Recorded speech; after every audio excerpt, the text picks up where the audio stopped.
Good evening. It's good to be back, folks. Two launches, 2 days, two hemispheres. Rocket Lab beats their own launch record. Russia is building a new space station that some people say they could dominate the Earth. Well, let's see how true that is. We're also on the other side of it. We're going to take a look about how small sats could help the U.S. win the new space race. The first Gen 3 Starship booster damaged in testing. How far will that set them back? Stoke Space is just moving fast and furious. They claim they want to solve the only launch problem that moves the needle. We'll tell you what that is. There's a startup that wants to blot out the sun to reverse global warming. We're going to have some fun with that one. And Starlab secures an investment from Jonas Henderson. That's a big deal. We'll try to figure out how much it is. They don't really say. All that with our guest, Tom Marotta. From the news desk at the Center for Space Commerce and Finance, my name is Thomas Andrew Olson, and this is The Unknown Quality.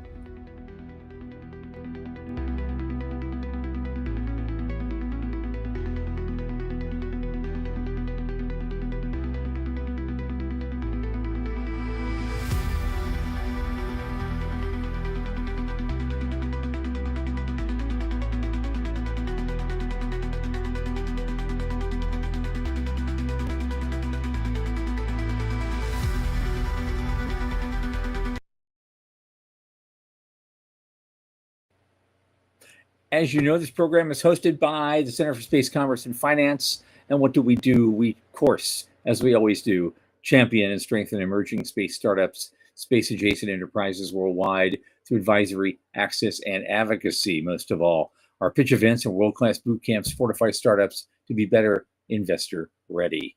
Now, a lot of our work, especially this podcast, is supported by our listeners and fans like you. So just go to cscf.space/support and click that plain as day donate button. A little in the tip jar each month makes a big difference.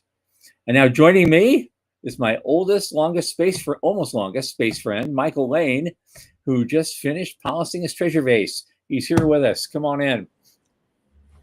Hey, and you polished your face as well. What the hell happened there? Yeah. Yeah, I usually around my birthday, around November sometime, I tend to shave it off. You know, I've kept a beard for most of the last 10 years. Mm-hmm. I'm like, maybe it's time to go legit. Maybe it's time to I don't know. I haven't decided whether I'm going to keep it like this or not. I'm still okay. Well, I guess I'll put you on the list to get you some beef tallow for Christmas. And you, how are you doing? Glad to have you back. I'm glad to be back. I was, as you know, I was taking care of a sick friend down in Vero Beach, and his poor internet just couldn't cut it. You know, ironically, just the next morning after the Thursday show, it was all fixed. Oh, at lasting bandwidth. So I was like, damn, 12 hours sooner, and I would have been there. Right. Wow. Yeah. So there you go. But well, glad to have you back. And you got to take care of the family. You got to take care of the friends. Like you got to do what you got to do. Got to be right. Useful in the universe. Yep. Yep. Anyway, what should we start with? I've got all sorts of stuff here. Yeah. Let's start with. I liked it. It was Rocket Lab. They beat their own record this year. Always love Rocket Lab. But I love that 2 launches, 2 days, and 2 hemispheres. I guess those would be northern and southern, not eastern and western. Right. Right. Yeah. 2 launches in 2 days. They're gonna be up there. They're looking like they're trying to start competing with SpaceX. They want to start doing that launch rate. Yeah, right. That cadence is key. If they got people paying them to do it, now good for them. Yeah. I'm a fan of these kids, right? They're doing good work. They're it's important to recognize that this is a press release from Rocket Lab, so they're all very best things. But you know, Right. gotta love 18 Electron launches in 2025 with 100% mission success. So take the wins, y'all. Take the wins. Absolutely, absolutely, and good for Yeah. them. Um, I see Aiden is with us. Glad Hey. to see you Yeah. here. So cool, cool. Glad to have you. Um, we'll see. I don't know. Where's Morty these days? He's still in Japan, or He's still in Japan. He's supposed to get back, I think today or tonight or tomorrow. okay, I'm technically supposed to have a meeting with him tomorrow, um, but I don't know if that's going to happen or not. okay. So we're already getting questions from Aiden of the Blue Origin launch from last week. I don't know if we want We to take this take that stuff now, or No, I might as well take it now. Yeah, we talked about it a lot last week, so definitely want to catch that show. But last week and the week before, I think it was Thursday and the Thursday before. I think it's great. I think they've announced some other stuff. They just announced a new heat shield that is gigantic. So I think that's a big deal. And as soon as they finished the one launch, they came back with, we've got a bigger, better rocket on the drawing pad that jumps their cargo capacity from 45 tons to 70 tons. So you know, I said last week and the week before, like Blue is my favorite launch company. They always have been. And it's kind of like rooting for your home team when they kind of suck a little bit. You still root for them. yeah, But I love these guys, and like the Cubs. I think it's great. Yeah, yeah. And Oh well, here's the thing though. I want to ask about that one since we're here. It's yeah, like yeah. so this new design is that going to be the new Armstrong? Are they going with that nomenclature still? I mean, they're still using that nomenclature. I don't think this is new Armstrong. I think this is just a bigger, better new Glenn. Okay. I think that their branding is not as great as SpaceX's, but they're pretty good at that stuff. I think they would have said that if that's what it was. But I Well, we don't think also it. see now with them two competing philosophies of engine design. Yep. So now you're seeing the ones that they're using, and you're seeing what Starship is using, and they're two Well, completely different engine philosophies. you could go farther because we talked about Stoke last week as well while you were Yeah. out. So that's a third, right? Mhm. And that's what we're going to talk about that here more this evening as well. But Yep. Yep. yeah, that's a third. So yeah, Okay. Next competition's up, good. Russia supposedly announced a new Roscosmos announced a new space station design that the Russians are going to build, and some pundits are saying, "Hey, this could be a game changer. It could dominate the world." Blah blah blah. I think one of the reasons is that thing is expected to have a polar orbit, Right. so it'll be able to see everything, everywhere, every day. I, you know, if it mimics other prior space stations, that's an orbit every 90 minutes. They can see the world every 90 minutes, top and bottom. And then the world spins underneath them, so they'll just get a crisscross of that. But I do think that's really interesting. Certainly the design is cool. Certainly the idea is cool. But let me ask you a blunt question. Can Russia today pull this off? I think no. Uh-huh. Okay. Okay. I'm not sure if they can or not. Depends on how much legacy capacity they could bring to bear on this. If they're using the standard stuff they've been using for 50 years, Soyuz and their standard Sure. launchers, and they can knock those out from a factory the way Musk does. Maybe not quite as fast, but so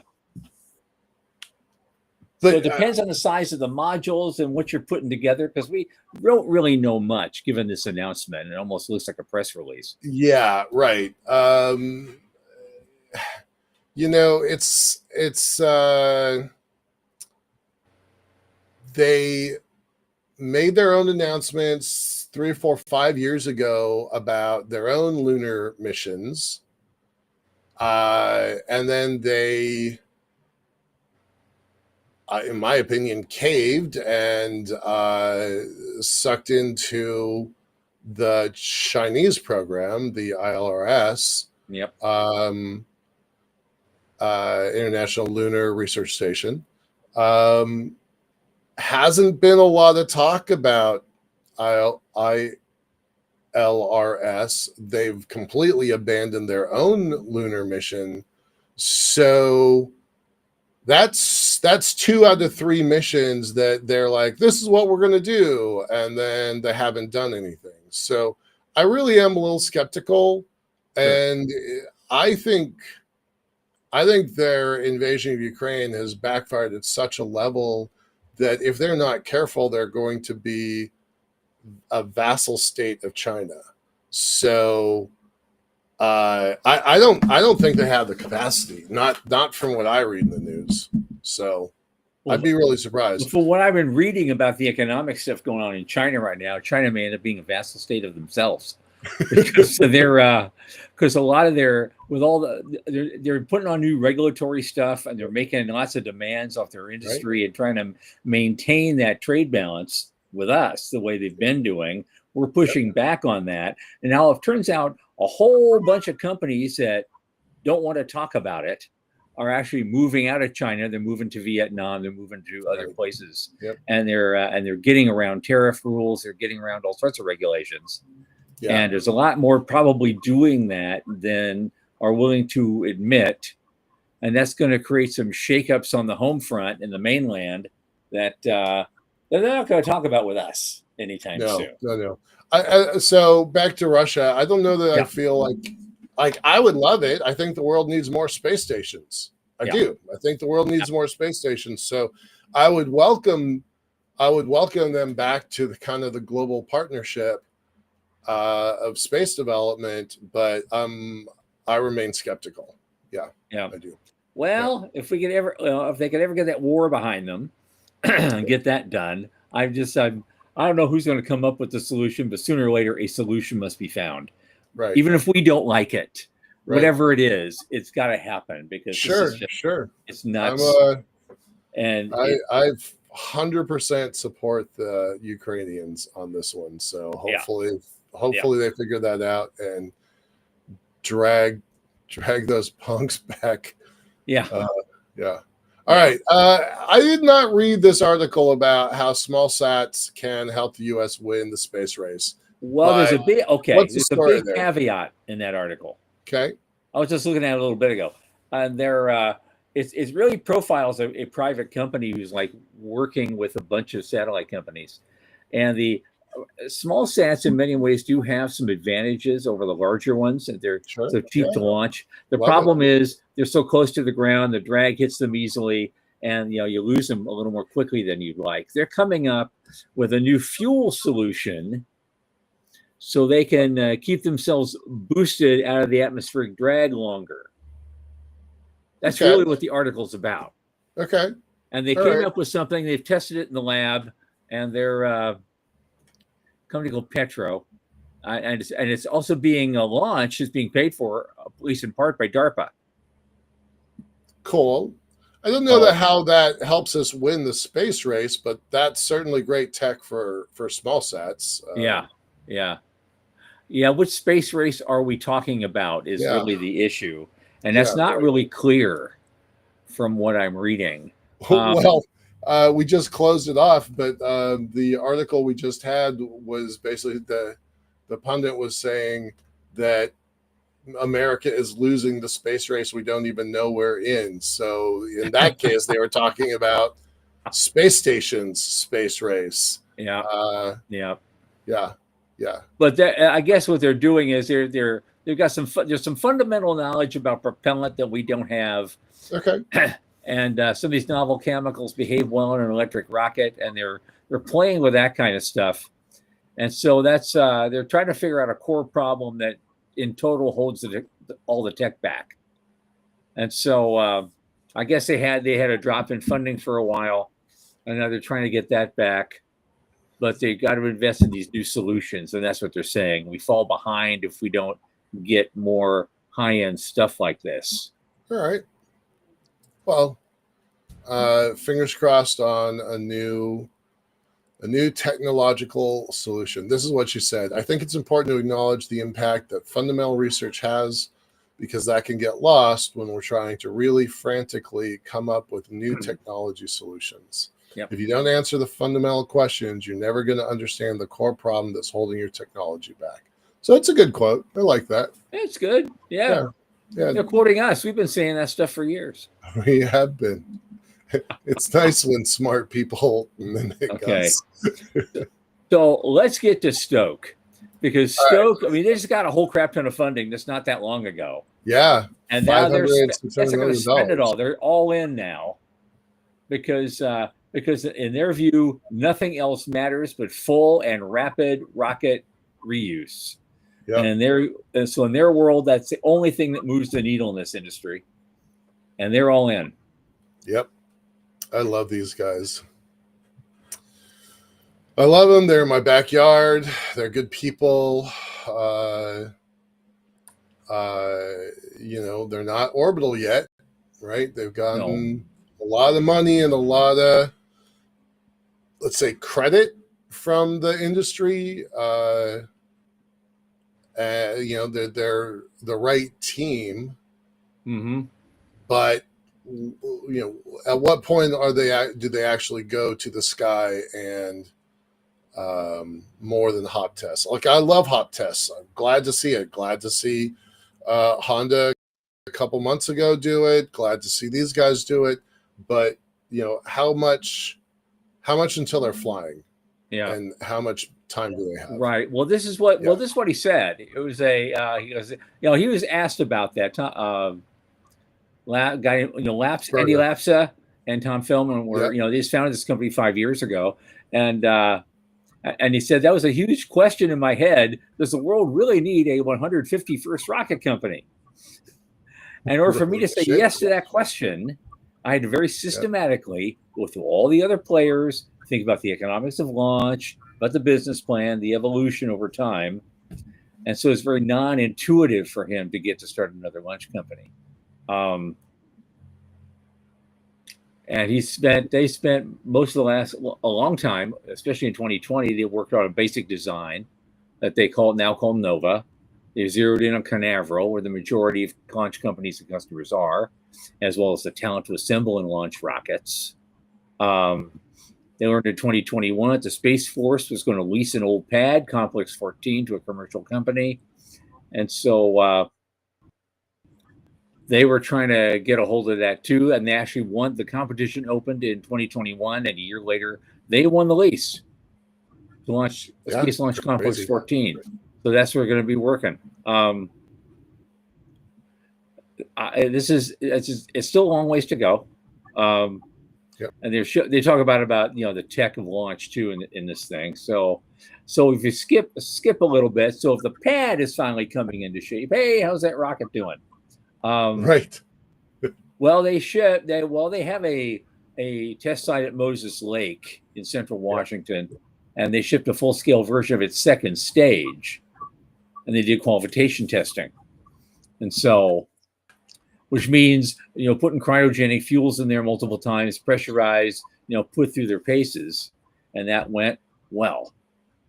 And they said they'd built a stubby version of its first stage. I haven't heard about anything about launch dates or when they're going to ship these test stages actually to the Cape. So, right. But they say they're not shooting for the moon. They're shooting for something a million times farther. I like that idea. Yeah. It's an interesting company.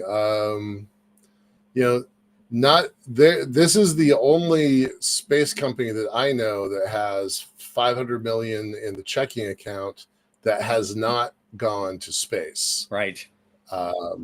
So there's a lot of people believing heavy into this thing.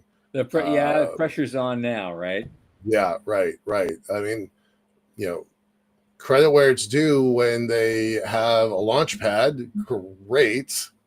But that feels like a strange priority, a shift of priorities. But they're smart guys, so I just assume it's gonna work for a while. Yeah. Oh, the other thing I have is go ahead. No, go ahead.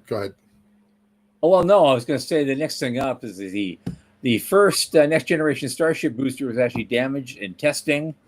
And Jeff Faust wrote this, and now I can't find the thing. I don't know if you can get to that article because they're not letting me get onto Space News without, putting something in the kitty. I hit the paywall also. I don't know that there's anything more to say about this other than it happened. It's going to play. We don't really know. Something ripped open. I understand. Yeah. A crack ripped open in it or something. And stuff went leaking out. So. Yep. So I don't know. I mean, that was going to be their next launch, so I don't know how far back that puts it. Yeah.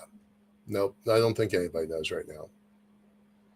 All right, let's move on to the next one because that one's going to be interesting. The geoengineering? Yeah. Okay. Yeah. So yeah. Where am I here? Where is it? What do I have? Well, let's talk about what geoengineering is, right? From deconstructing the word, it's an engineering project so big that it changes the world, right? And that is the point of it, right? And there are not very many of those. You could argue that the Suez Canal did that, the Panama Canal did that, but those are like localized projects that had international implications. What these folks are doing is actual, not figurative, actually blocking down the sun and turning down the planet's thermostat. That's insane. And I've been hearing about this idea for at least 10 years, and there's different flavors of it. There's two that are in space. Our friend Rick Tomlinson's a part of one of those teams. That does not surprise me. And a long ago competitor of mine, David Shawm, we're not competitors anymore, we're friends, has got a startup team that is trying to do the same thing. They have different space-based plans, but then these guys, and there's a couple others. There's some folks that tried this down in Mexico, either the beginning of this year or the end of last year. But this is a really long article about a new entrant that I had not heard of called Stardust. Mm-hmm. Stardust has $75 million in funding. They're not doing a space project. They're going to the stratosphere, and they're going to inject aerosols into the atmosphere to cool down the sun as it hits the earth. All right, so that's the background. What do you have to say about it? Oh, me? Oh my God! I just think there's nothing on that scale that that sitting and waiting just to see what's going on a little bit, maybe almost forever, might be okay. I'm sorry. It's just like, okay, first you have to think that, yes, our Earth is in complete danger of burning into a cinder and falling into the sun, 5 years from now if we don't do this. And nothing I read, nothing I see, I have a science and engineering background. I read this stuff all the time on every side of it. And it's just like, I am not convinced. Even Bill Gates isn't convinced anymore. Whatever warming we're suffering from is civilization ending. Especially when I read this week that certain currents near Antarctica are starting to shift around and not be what they used to be, which means that the Earth could, as a result of that, the Earth could actually get a little cooler. Because the last 6 million years, our default condition has been ice age. Right. I don't want to debate climate change on this Yeah. show, right? We're supposed to be talking about the money in space, but Yeah. this Of course one not. is kind of money in space adjacent. My only point from that was that Yeah. there's so much debate going on Right. that a project of this kind doesn't make economic sense right now. And they're I attracting money. And so that's the raising question. Who are they getting their money from? What's their agenda? $75 That's a million lot dollars. for a All startup. right, here I'm just gonna go ahead and read this. Sure.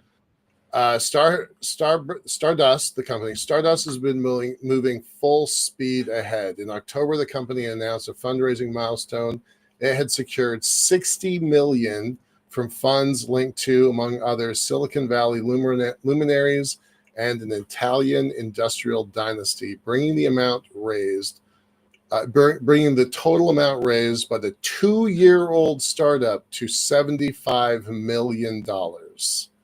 That is astounding. I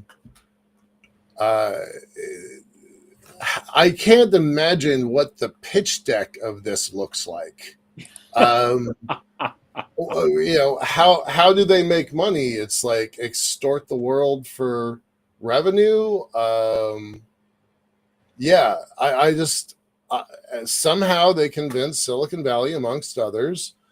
I don't know how you get an Italian dynasty family to join your project. That makes me question things. But it's like, okay, if they can do it, elevators on the moon seem much more possible. Absolutely. Stratospheric communication systems seem much more possible. I don't know. Huge global funds to build space companies like the kind you and I envisioned 25 years ago could still happen. Or I get too old. Yeah, it was kind of boggling. It's a very long article. There is a lot of nuance in this thing. I don't think we need to go into it because it does kind of like push us off our normal topics. But I thought it was fascinating. I thought it was worth bringing up. Yep, and if you're watching here tonight, I think Doug Plata and Jay Cathari have some excellent comments.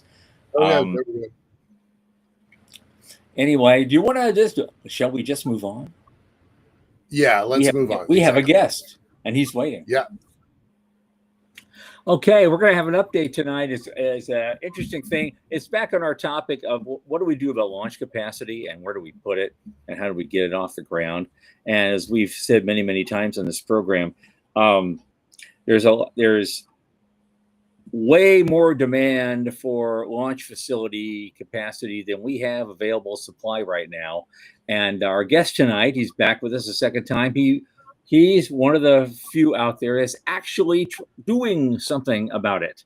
And his name is Tom Marotta. He's CEO and founder of the Spaceport Company, leading the team that is building distributed launch infrastructure on mobile offshore platforms, hint, hint, to solve the problem of growing spaceport congestion. He also led the team that achieved the first ever FAA Part 450 launch license.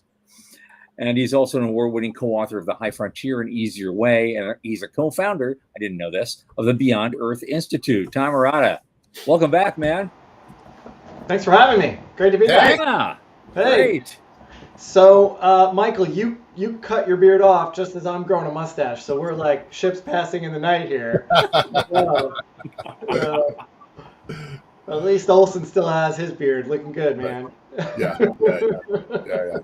Trademark. It's the goatee and the hat. That's his. It's the hat. Yeah. We're gonna trademark. Well, the hat covers a multitude of sins, so they're in my case. Well, it's great to be back. Thanks for having me. Last time I was here, Olsen, you weren't here, but the time went by really quick. So thank you for the invitation, and excited to dive in here.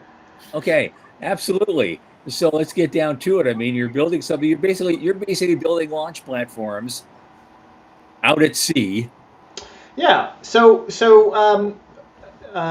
prior to starting the Spaceport Company, I worked at Astra. I worked at a rocket company, and I lived the pain of trying to find cost-effective, reliable, predictable launch pad access. In the United States alone, we have a number of spaceports. There's 14 FAA licensed spaceports, not counting the federal ranges and not counting the exclusive sites like Brownsville, Boca Chica, which can only be used by SpaceX. And so when we were at Astra, my bosses came to me and said, "Hey, we need your help in trying to find enough launch pads to launch a rocket theoretically every day." That was the plan. And we threw all the spaghetti at the wall, examined a lot of options, and eventually decided the least worst option was to wait in line at Cape Canaveral. The folks at Cape Canaveral, the teams there, have done a great job at shoving more capacity into a site. But if you go down what used to be Missile Row, you mentioned, Stoke, Blue Origin, a lot of new and established companies have taken up all the real estate. There is they're talking about chopping up the SpaceX landing pads for a couple of new sites. The federal government has been trying for years to force launch companies to share pads. The customers do not want to do that. No, we tried to convince them to do that on a boat. When I was at the FAA for 5 years, I was in many meetings where there was talk of multi-user sites. That was the phrase. It really makes it challenging when one vehicle has a certain propellant. Other vehicles, even if vehicles have the same propellant, kerosene and LOX, for instance, very very common biprop combination. They might be at different pressures. They might use different loading. It's just very challenging, and frankly not cost effective for different vehicles to share sites. So we have a real estate problem. Ultimately, was what it boils down to. So started the spaceport company to try and create more supply, more launch pad supply. In 2022, when we started the spaceport company, there was a lot more demand for orbital launch than there is today.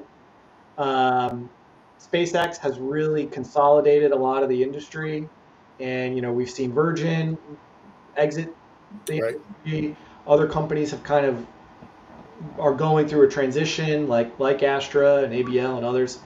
But what has really ramped up is the suborbital market, and I don't know if you guys really talk about that a lot, but same supply demand imbalance we see in the orbital market is even more pronounced in missile testing, sounding rockets, target rockets, and hypersonic testing is the big one.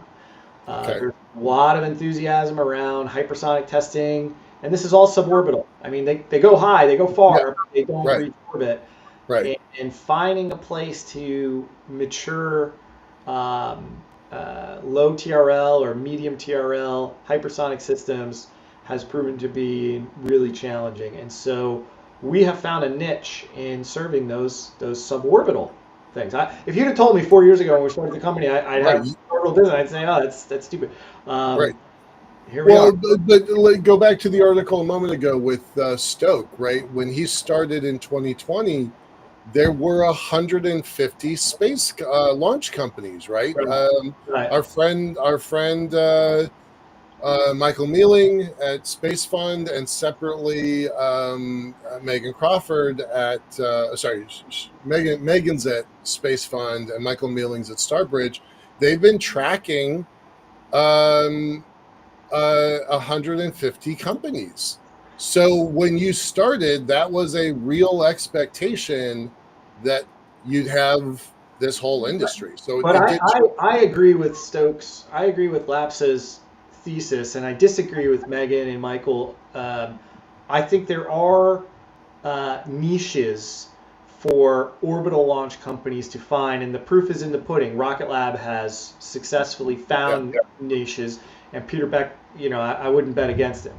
Now they are moving up to a larger rocket, but Electron is not going away because they found little corners of the market to go into, and that's a sign of the maturation in the launch market. Not everything is going to go to orbit on a 10 metric ton, 300 foot tall kind of Falcon 9 looking rocket or Atlas 5 looking rocket.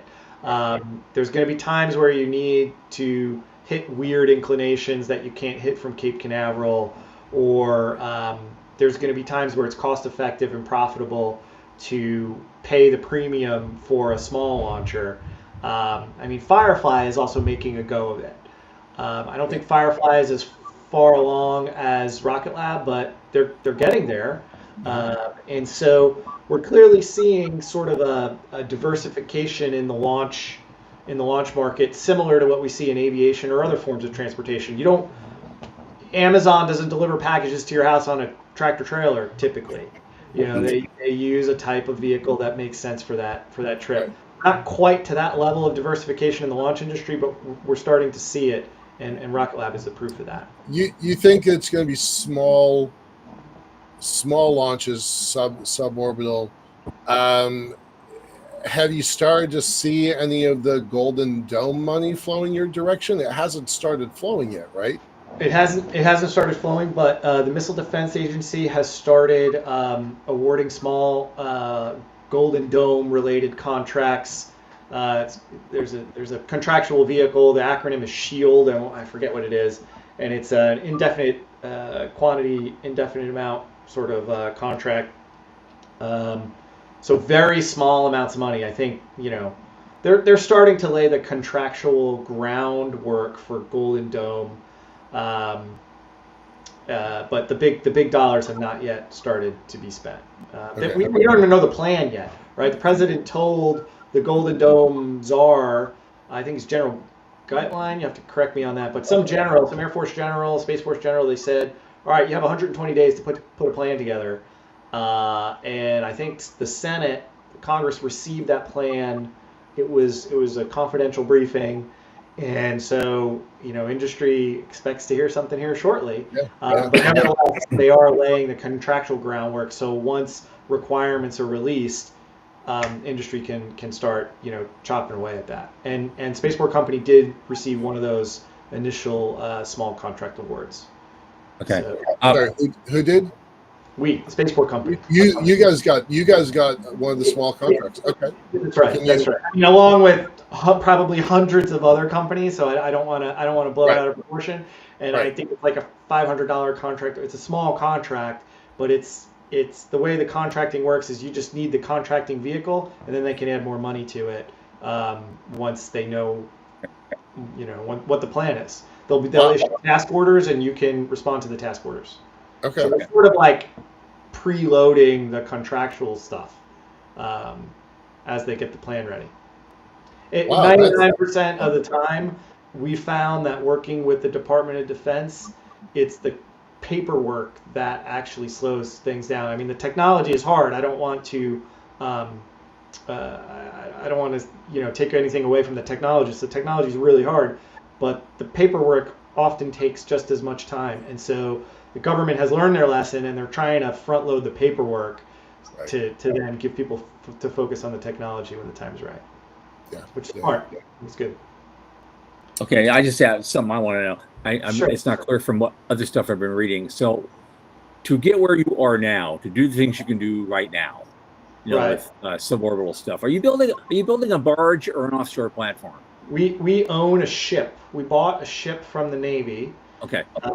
It's a large boat, small ship. It's 180 foot long by 40 foot wide, former torpedo recovery vessel that we have modified to become a mobile missile launch pad. It's based down in Mississippi.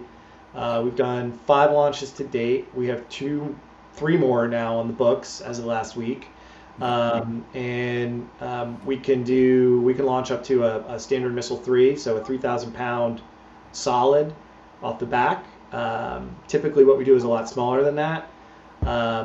In the past, we have leased vessels that are lift boats, and then we have designs. The Defense Department has awarded us contracts, and we've completed designs to do orbital class boosters off of barges.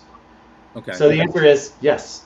Yes. On the barge. Okay. Excellent. Because I know we've got a lot of experience now landing on barges. I just don't know if anybody's been taking off from a barge yet.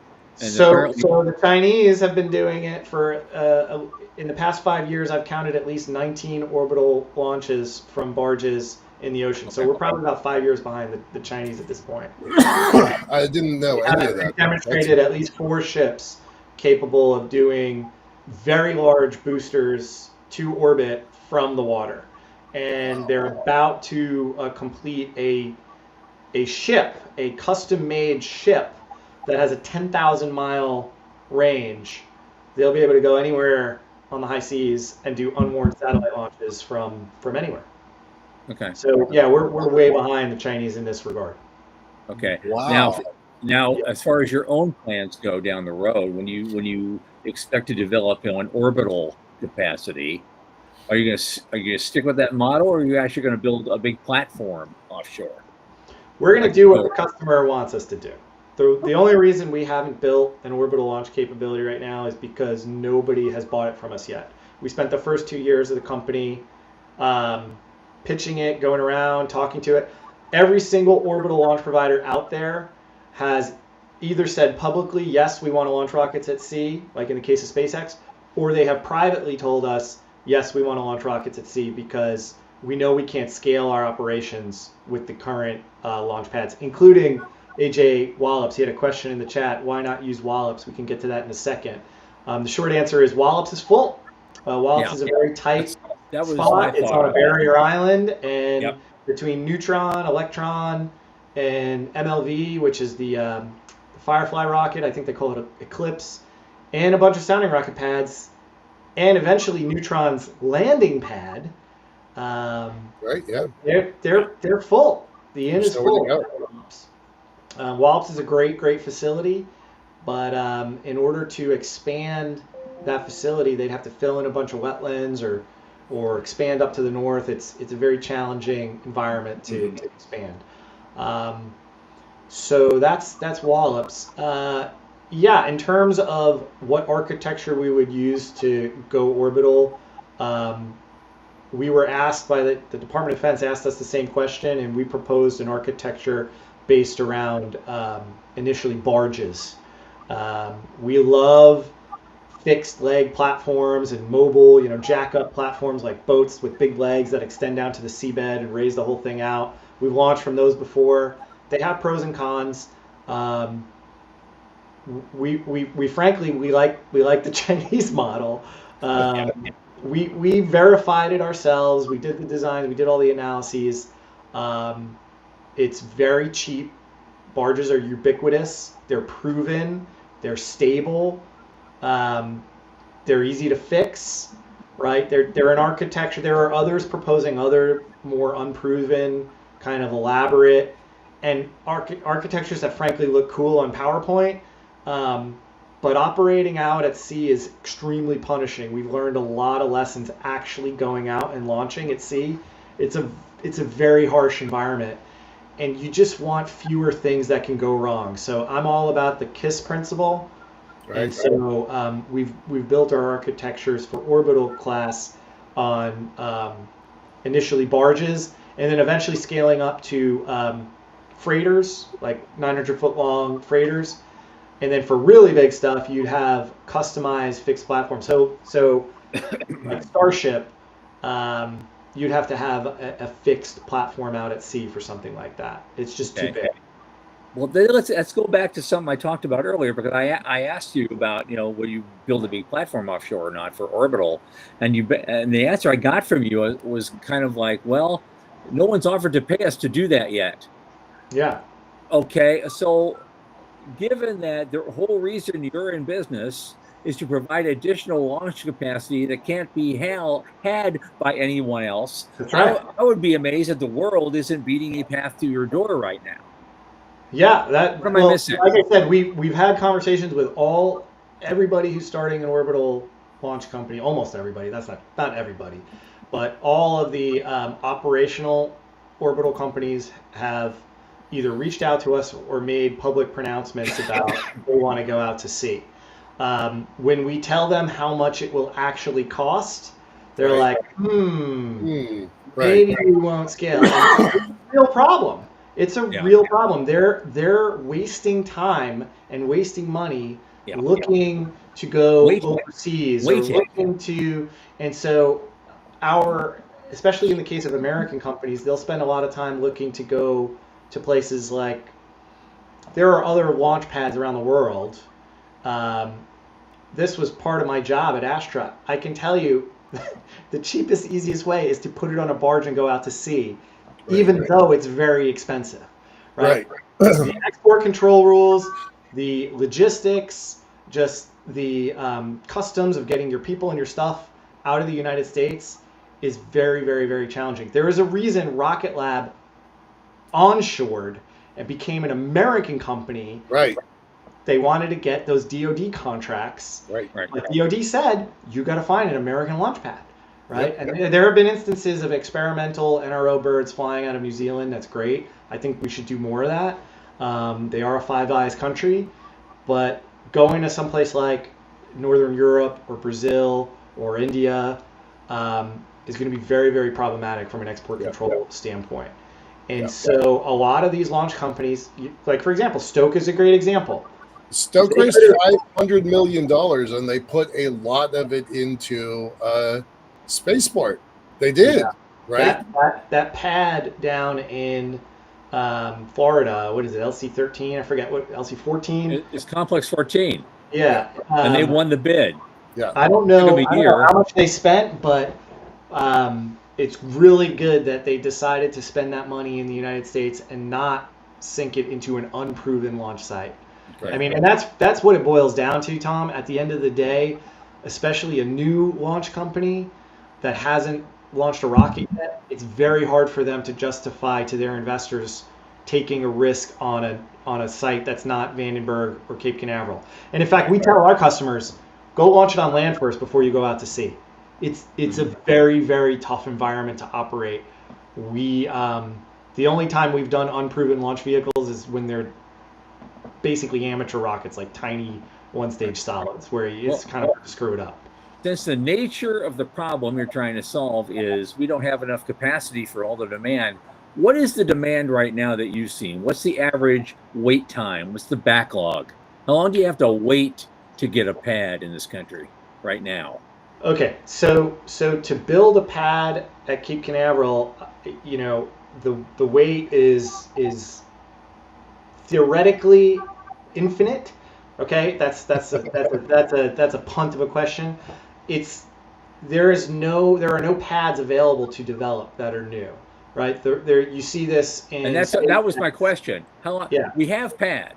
But we have vertical pads. It's not really. I mean, you need the real estate, and so the way Florida and Cape Canaveral Spaceport Station is solving this problem is they are reinterpreting their risk rules. All right. The reason that the pads are spaced out as far as they are is there's a lot of analysis around blast effects in the case of a mishap, and they're saying, okay, as the rockets become more reliable, or if you operate under these constraints, they're kind of finding ways to accept more risk, quite frankly, in order to shove more capacity into that site. But the rockets are getting bigger, and they're changing propellants. They're going, methane is a much less well-known propellant than kerosene LOX. Methane LOX has not been used as often as kerosene LOX or even hydrogen LOX. And so, SpaceX is taking a big risk putting those Starship pads on 39A, and they want to put more in there. Now, SpaceX is kind of in a league of its own. They'll figure it out, but I think they're going to be a little bit delayed in scaling their operations as they work with the range there to understand the risk of simultaneous Starship operations. Now, that was the same thing with Falcon 9 10 years ago. Everybody said, "Oh, how are you going to have it'll never happen." And now it hardly ever makes the news. We have Falcon 9s happening every 24 to 48 hours. Right. That'll come with Starship, but it might take 10 years for that to come around. Okay? Right. And in the meantime, you're really only launching from Cape Canaveral. That's not what Starship is designed to do. Starship was designed, or intended at least, to launch from anywhere. And so Gwen Shotwell, Elon Musk, and the guy who's running the Falcon program now, I forget his name, have all said publicly, we know eventually we need to go out to sea. They bought a couple of oil rigs. What was that, 5 years ago? Yeah, then they released them. They're like, this is too early. They said, look, we got to fix the rocket, or we have to make the rocket work first, and then we'll go back to the oil rigs. They got a good deal on those rigs. Yeah. But they knew it was going to be several years before they were going to be able to actually use them with Starship. So they said, all right, forget it. They pulled a lot of equipment off of there. So they got their money's worth. Okay. Don't get me wrong. They scrapped a lot of good stuff off of there, generators, pumps. My understanding is a lot of that equipment is still being used in Brownsville. Uh, but Brownsville as a site is a great R&D site for Starship, but it won't really scale operations there. The azimuth range is very narrow. They have to shoot the gap between Florida and Cuba. So to really scale operations and build out the Starlink constellation, and which is what Starship is really made to do, they need to move to Florida and get that wider azimuth range to hit more launch inclinations and satellite inclinations more efficiently. Hold on, I never thought about that. So they have to thread the needle between Florida and Cuba. They can't overflight Cuba? They can. The FAA doesn't like it, especially because it's kind of it's still an experimental vehicle. Right. So I believe to date, all of the Starship launches out of Texas have gone on the same inclination, and they do a dog leg kind of around Cuba. The Falcon 9 flies over Cuba all the time, all the time. But again, I was at the FAA when they asked for the first time to fly over Cuba, and that was at least 5 years into the Falcon program. Okay. It had already flown dozens of times by that point, successfully. Got it. Okay. So, yeah, I mean, they'll get there, but in the meantime, they're investing a lot of money in Florida for good reason. I don't know if I answered your question, Tom. We got about 9 minutes left. I want to ask a couple things. We brought you on the show, I don't know, 2 months ago when there was talk about Maine. There's some other stuff. What are you able to talk about? Any progress? Any new things you want to update us on? Other things? Sure. It's a leading question that I don't want to if you're not ready to out anything, then don't. But I'm hoping you'll share some news. So you have to ask Maine about Maine. I don't have anything to share with them. We're excited to help them scale their operations there. I know they're looking at horizontal, vertical, and offshore, so they're looking at the full gamut. Washington State, there's an industry group, an association that's talking about building a launch site or a spaceport. They have not yet made a siting decision. I don't know where it's going to go in Washington State. We have been in conversations with them. We fully support them. We're excited. Utah, I know, is looking at some sort of space launch capability. Stay tuned for that. They have not made any decisions there, but I mean, would you use the Great Lake as a launch site? There used to be a no, I don't think so. We would not put a boat out in Utah. I mean, legit. It's a legit question. Would you put a boat out at the Great Salt Lake? You'd have to ask them. I think that there used to be a military missile range. I think it was called Green River or something like that, Green Mountain. It was closed in the 80s. I think maybe it was bracked in the early 90s, something like that. Anyway, it's been closed for a long time. You'd have to ask Utah, but they've launched from Utah before. They've done some pretty heavy duty missile tests in the past there. Maybe what's old is new again.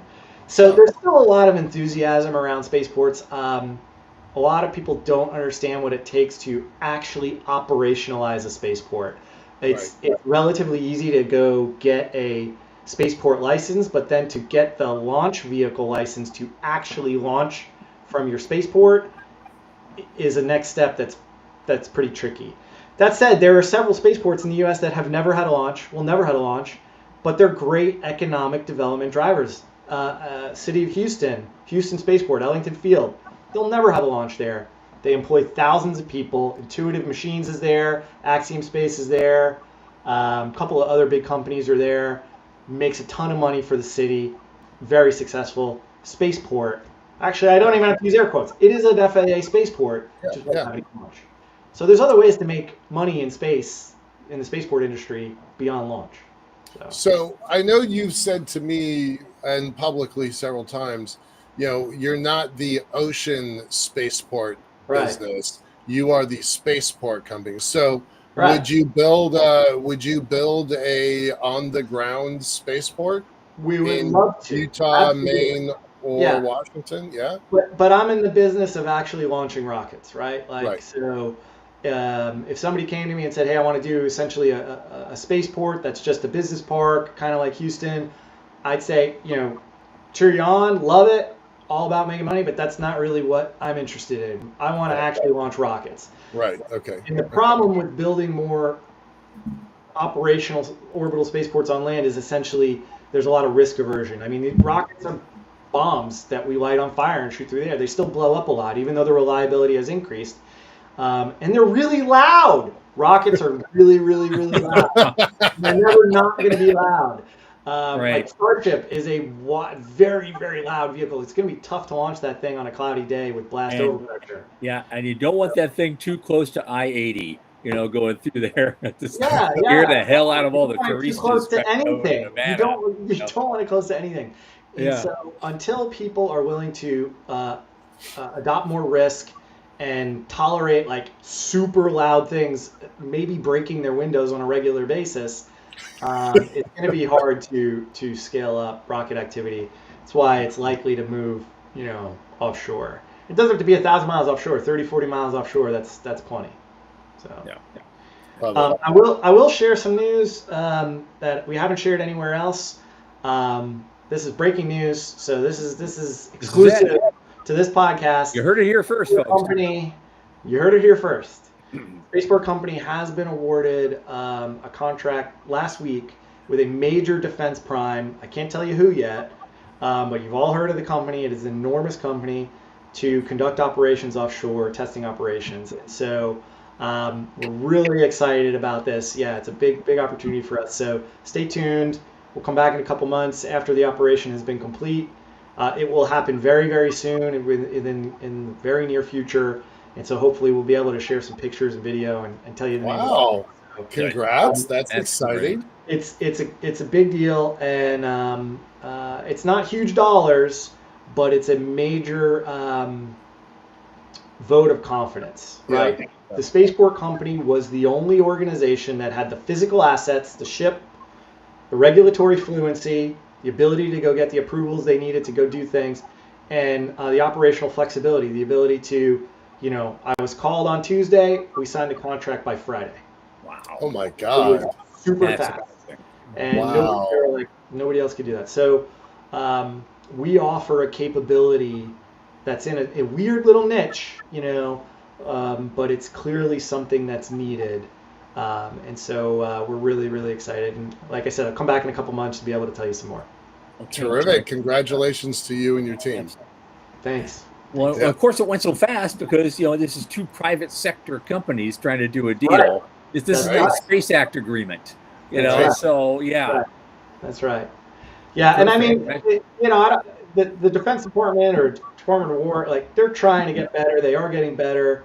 I have seen them get better in the past almost 4 years of doing this, but it's still it's still not nearly as fast as two private sector organizations saying, all right, we're good. Boom, the contract over. Let's go.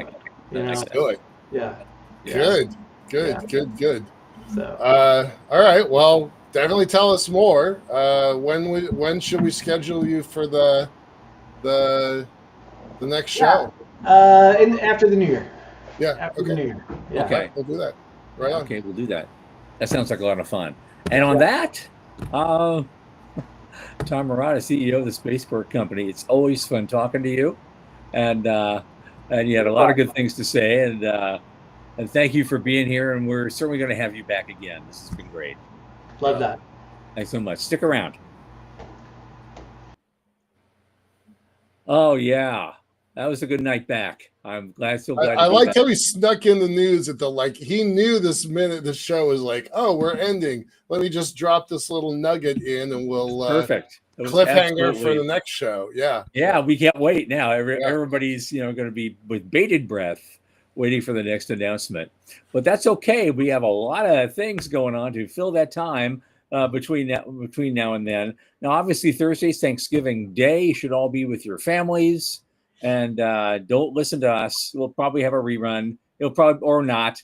Maybe, I don't know. We'll see what happens. If it is, it'll be one of the better ones. You know, to kind of say one of the better ones we did this year. And you can see that. One of these days we should have a day where we just play stuff all afternoon. Does that have a marathon Right. like the big guys do? Right, Twilight right. Zone all day, you know.